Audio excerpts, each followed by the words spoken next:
Welcome back to the blind zone. Again, what is a blind zone? It's something that you never saw coming or something that you refused to see that was right in front of your face. Today, we're going to be exploring surprises. Do I like surprises? Not generally. But today, to help me go over this topic, is my good friend Jana, and she's going to be welcomed. And then she's going to tell you a little bit about how we met. So come on in. Hello, Denise. Thanks for inviting me to the Blind Zone. It's a privilege to be here, and I'm excited to see your endeavors.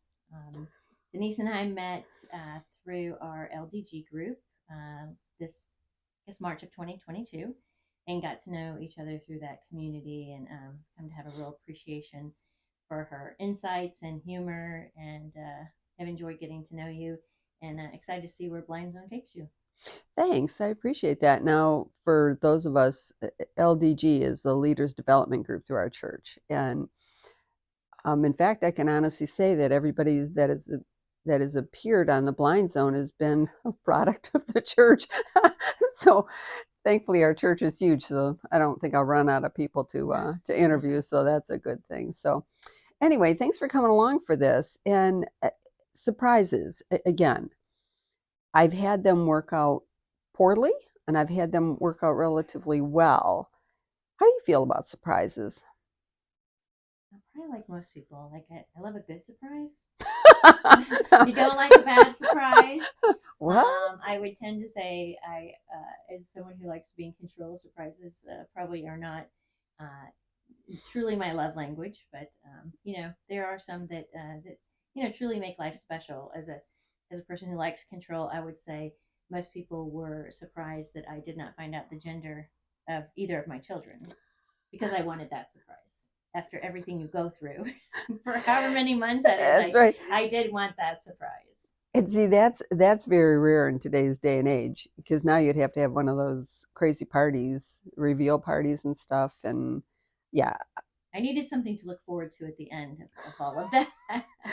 so when the doctor's busy down there, well, what is it? The surprise? Yes, the joy of that surprise was Yeah, that's true. That's true. Because I was thinking about the surprise stories, and I have two quick ones that I want to share. And and these are surprises that I tried to do for others. And the first one was like a million years ago, and I decided that I would surprise this person with a week at the lake with a cabin. And I thought this would be really nice. And so I made sure the lake had a fishing boat because this person liked to fish. And when I said, guess what? Surprise, I got you, they were furious. And I ended up canceling the whole thing. And I thought, that was surprising. yeah, it was surprising too. I was like, well, darn, if I had the time off, I'd go. And so that really made me think a lot about surprises, that they all don't end up like you think. And then the second one was my sister had just gotten married, and our family decided she had just gotten married. They were both working, that they needed a puppy. So we all went down to the Humane Society and bought my sister a puppy. Now, in that one, it worked out well because she kept the puppy, and the puppy lasted, lived for a gazillion years, and it was a really good dog. But I thought about that. That's not a good surprise to give to somebody. I You're would say no. That's a lifetime That's right. That's of a 15-year commitment. commitment. Surprise! I know you have a lot to do, but here now you have more to do. And so, because my son's always saying, I'm going to get you a, fill in the blank pet. It's like, oh, no, no. I said, I'm not interested in that. So, do you have an example of a good surprise that you had? Well, one that's kind of relatable to this is I was feeling the need to volunteer, and I had never been a community group leader, and our church was asking for leaders, and so I reluctantly put my name out there and said I could be a community group leader, and they came back and said, oh, you know what, we have enough now, we're full, and I'll admit I was like, oh, okay. Off the Okay, hook. I yeah, Yeah. I made my offer, and I was off the hook. And it just so happened that a friend of mine worked in that organization, and she saw my name, and she took it to the leaders development group and said like, hey, don't let this one off the hook. I want you to, volunteer. And after I went through that, I had amazing leaders when I went through the program. And so after that, like, I'm not worthy. I don't know if I can do this. It really ended up to be Mm-hmm. something very different than I started, put my name in for. And then like what I got from the program, which participating and leading both. I mean, I just loved learning and growing alongside a group of fabulous women. Well, and see, again, that's where you met. And when you and the co-leader, you acted like you guys had been doing this for a million years, and because you were so, and it was a very worthwhile thing. And the fact that you were like, phew, off the hook, not going to do that, and then you did it. So again, it's the reluctant things too that sometimes work out way better than you think, you know. And then we had talked about this, off camera, that there are bad surprises right around Christmas. There have been some things that happened that you think, I don't know if I have the wherewithal to deal with all this sadness and then continue on with Christmas and be like, feel the joy of the season. And that's tough too. So how do you deal with bad surprises you're not when you're trying to be in a different headspace, I guess? Yeah, and I think there were a couple people in my that I knew or that were related to people that I knew that passed away just around the holidays, and it just felt like I just felt so immensely sad for those families. And how are you supposed to be in this season of joy? And one of them was, Mm-hmm. at a joyous celebration for the family where something tragic happened. Um, in the other had just really found their place in life. They had got their family, and then all of a sudden, that loss was just so tragic. And I think for me, the only way you get through those things are with your faith. I don't know how to, you know, put one foot in front of the other in those types of situations, except really just to rely on God to, he may not allow you to understand everything or the whys, but just knowing that He is sovereign um, over everything, you can, you know, you can have that comfort and hoping that those people are rejoined, with their loved ones in heaven. Mm-hmm. Well, and again, because even not around the Christmas season, when because the two losses were, I don't want to say surprises, but they were unanticipated for sure. Completely, yeah. And so that's another wrinkle that people people take harder because they never saw it coming. And but life is full of a lot of uncertainty and the ups and downs. And so your faith, so what do you do something in particular that helps you strengthen your faith so that it's in times of uncertainty that you really can go back to that deep well? I think, just studying the word, walking along with other Christians who help give you, that encouragement, and really just that firm belief that was instilled in me growing up, thankfully by my parents, that God will never leave you. He will never forsake you. You might not understand things, and I often say, I'm sure a lot of people have heard this, but I heard this, in my mid 20s. Like, life is it's not a snapshot; it's a movie. And so been so many times when something happens, and you're like, why did that happen? How does that have to be like that? And then you get on the other side, in the movie, and are like, some you don't understand everything, but sometimes you're like, Mm-hmm. Mm-hmm. okay, Mm-hmm. for example, one summer, my husband was not working, and I thought he should be working. And that time off, and it gave me like a source of frustration, but he had that time and was able to spend some time with his family and his mother, and she passed at the end of the summer. And so it was just, and that was a surprise. But it's just one of those things that if you just truly believe that He is, He is sovereign, and bad things will happen. Um, and that's But it's but I also have to add that it's not a something we can do, try harder, do more. if I read more scripture, if I go to church more often, if I give more money. There's nothing in that. I mean, we can have the zeal of the Lord and want more, but unless the Spirit draws us to Himself, then that's just our busy work. And Yes. that's what I've come to realize in my own self, that I can get real legalistic, and if I do all these things, then God will have to come through, because but when you're coming on bad surprises, and your example is a perfect picture of, you wanted something different. You wanted him to work, and then God saw the whole thing, and He said, but I'm going to give him this time instead to do this, because I know it's happening at the end of the summer. And let's just pretend that you got your way and he went to work. And I'm sure that you would have thought, oh, if he didn't have to work, he could have probably spent time with his mom. And so, but again, that's the other tangle that we have. We don't know our future. And so we have to know who does have our future. And it's difficult, because, people give you advice, and it's not always God centered. It's, more human centered. And that's not as practical as it sounds, unfortunately.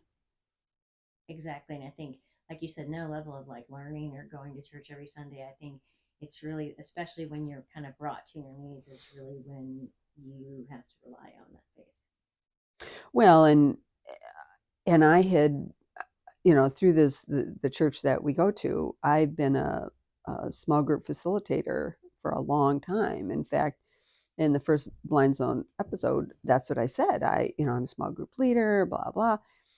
And then just a few days ago, I got the surprise from the Holy Spirit telling me that I wasn't going to do that anymore, that was coming to a close. And I was like, but, and this is where God is so patient with me, because I explained it all to God. Now that in itself In is true Denise hilarious. fashion, right? And in true Denise fashion, because I'm like, now perhaps you haven't seen, but on my resume, I've been doing this. And He just waited me out. And then by Wednesday night, I knew that that's what I was supposed to do. And I laid there, just stared at the ceiling Wednesday night. And I'm like, okay, okay, I can do this. Trust him. Just trust him. Just trust him. And then Wednesday morning or Thursday morning, I got confirmation, because I'm doing a devotional, and it's called Wake Up Call. And it was exactly the questions I said Wednesday night, when I'm laying there thinking, I trust him. I trust him. I trust him. And then it was just like, once I got the confirmation, I got on the computer, I sent off the letters I needed to. I wrapped it up with the two groups. I told them, we're doing this, this, and this. And I felt liberated, because I knew that I was in the right lane. But it was a surprise to me, because, again, I've been at this for a long time. I love teaching the Bible. And now I'm being told that I'm going to stop that. And it may be just for a season. I don't know. But it had to be obedience, that I said, okay, I'm all in. Either in in another thing, I don't want one foot in the world and one foot in the church, where I'm like, yeah, yeah, it's I wanted to be all in. So it's like, that's fine. I'll stop that. And a number of people in the group, they were like, well, we're disappointed, we're surprised, and I'm like, I know, because my heart feels for these women, because I've been with them for so long. But again, it's just a transition, because originally I thought I was drifting, and I'm like, you're not drifting, you're transitioning, and That's there's a such a big key. difference. That is those words can feel like the same, but they're definitely different. That's good you recognize that. Well, because at first I thought I didn't feel like I was that engaged, and then I was trying to figure out why that was.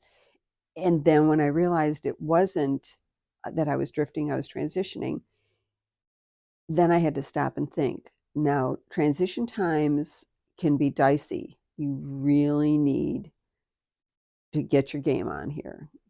Get into prayer as much as you can, and do whatever. But that, again, that was a good surprise.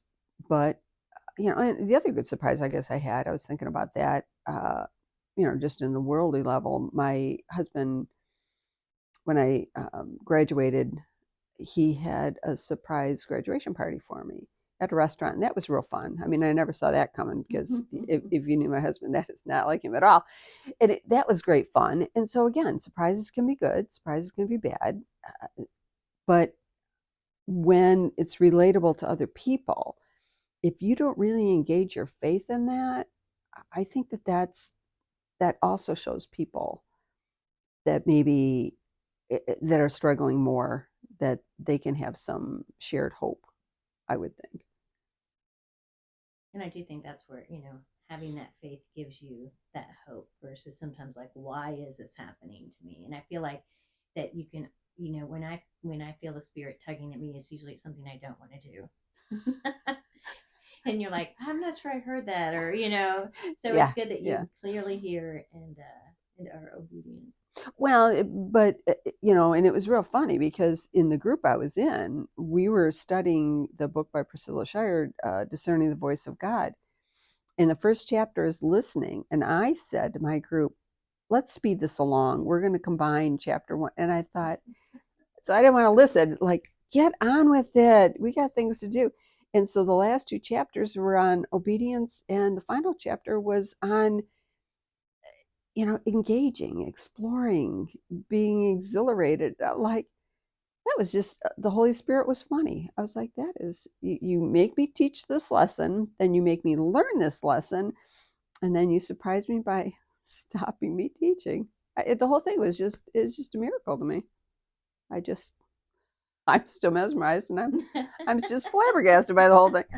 So I keep going on and on about that. But anyway, so anything else you want to share about surprises? I mean, good, bad, or indifferent? Can you think of other examples? Now, you had mentioned one about work, and I think that bears repeating. Yeah, I do think there's been a couple times in my career when people have come and said like, "Hey, I'd like for you should take a look at this job," and I'd be like, "Oh no, that's not for me." And one in particular, I was in a pretty horrible job, and but I thought I needed to stick it out, and a friend of mine, offered me a job to come work for him, and I was telling my parents why I wasn't going to do it, and they kind of stopped me and shook me and said like, "Are you crazy? Like, what are you doing?" And I took that job and ended up to be, really just an amazing experience beyond anything, I could have expected. And I've just found throughout my career in my life um, when I had broken up with a boyfriend in my 20s and I said, I'm not dating anymore. No, done, done, done. I And then love of course those you meet, words. then of course, Yeah, you meet yeah. the person that becomes your husband. And so I think whenever, I used to be like, here's my bucket list, here's my life plan, here's what I'm gonna do, and those types of things. I think God has a chuckle, and then when things don't go that way, if you do kind of like go back to your faith, you will have good surprises and bad surprises. Well, but you had said something about, I was in a horrible job and I had decided I was going to stick it out. And I'm like, oh, been there. Yeah. It's like, and I think, why do we do that to ourselves? Why, because then you're given this opportunity that has to be anything else except this horrible experience you're living through. And so, what do you think gets us to stay where we're at instead of challenging ourselves to look beyond the hedge and think what else might be out there? Well, let me say this may address your question. I'll come back to it. But as you were saying that, it reminded me of a sermon one of my pastors said about how sometimes we're out in like the woods, like we're grubbing for worms, right? And there's a banquet table that God is like, I've set this for you. You're invited, but instead, we're out there grubbing around, and it those like Mm-hmm. that story about the Mm-hmm. job Mm-hmm. kind of reminded me of that, like why do we do that? And sometimes I think it's control and then just like having faith that I think in one of your in one of your other sessions, someone, the doctor, I think, said like God told him just to quit his job and go do something else. Well, that's kind of hard. Sometimes those things are pretty hard just to do, but relying on your faith and knowing, I think there's a huge comfort and peace that we all seek, and you get that when you're in the right lane and doing the right things. Well, and even sometimes and again, in the leaders development group, I said this over and over, and I said it in another one, but it's like the flesh and the spirit. You have Satan, the flesh, he wants to kill, steal, and destroy. Then you have on the right side, you have God, the spirit, and he wants you to have life and have it abundantly. So when you bump up against those things, well, I'm going to stay in this horrible job because, I'm going to tough it out. You have to wonder who's telling you that. And so when you can solidify that, then that helps you walk differently than what you would have done before. And I think separating ego. Oh, let's not talk about ego. Mine's off the chart. When you think like, well, I know I need to do this, Yeah, and then yeah, it's yeah. like you're getting these signs to go do something else, and you're like, well, hey, wait a minute.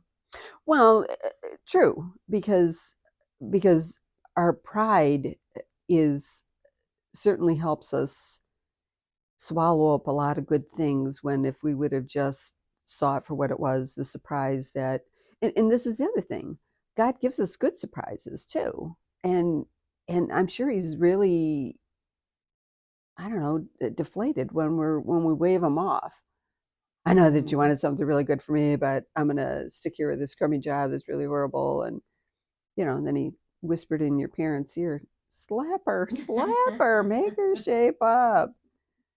And it's hard. And again, you have to know that when you're watching somebody else go through that, you want to be the one that gently, okay, let's rethink this. How do you think this is going to end up? Right, right.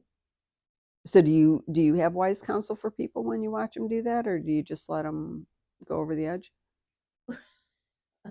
I try not to let any of my anyone go over the edge.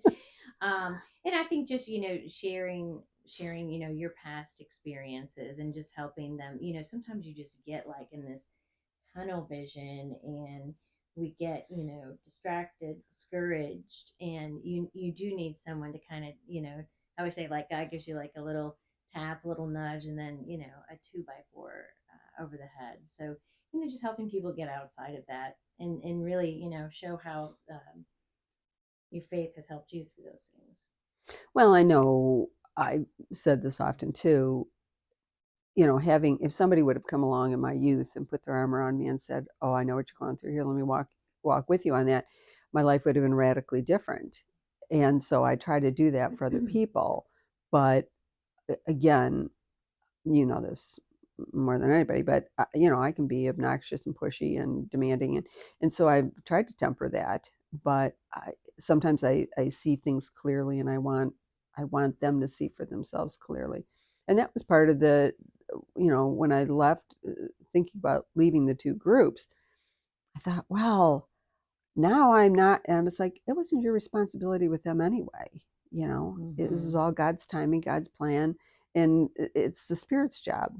And he told me one thing, and the rest of the people that were in that group, he'll tell them what they need to do. And I'm not responsible for that. But And it may present an opportunity for someone else to step up and do something that they wouldn't have done. much like when you signed up and didn't get picked and then went back, whew, that was great. And somebody said, no, no, we're not going to let this one go. She's a live one. I forgot to tell you though, I probably one of my best good surprises was when we had lost our dog and we were going to wait a year. You've met my favorite dog, Bo.